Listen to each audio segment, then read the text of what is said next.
কি কাটা দেব? আমার কথা কয় না, কাম চিনেননি? ভালো মানুষের চললে পান না খাইলেও মিষ্টি হলেও খাওয়াইবো, চা একটা হইলেও খাওয়াইবো। আর অমানুষের লোক চললে মুখে শুনকালি কাটা দেব। কি কান? 2 কান কাটা দেব। কান কাটার দরকার নাই, কানের জায়গায় কান থাক, ইমানের জায়গায় ইমান ঠিক রাখেন। কি বলেন ভাই?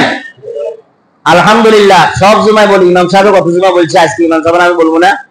আমি আপনাকে ছোটখাটো একজন খতিব, একজন মুফতি সাহেব, আপনারা আমার মহব্বত করেন, আমি আপনাকে মহব্বত করি, ভালোবাসি। আজকে তো 1.5 বছর হয়ে গেছে এখানে আসছি, আলহামদুলিল্লাহ, আল্লাহ শুকর, আপনাদেরকে নিয়ে আমি আসি।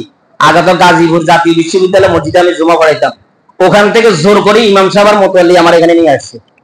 রানিং চাকরি অবস্থা আমাকে নিয়ে আসছে। মুসল্লি গত 3 দিন আগে আমার ফোন দিয়েছে, হুজুর আপনি কি মোহাম্মদপুরে এখন আছেন? না, আমরা আপনাকে নিয়ে যেতে চাই।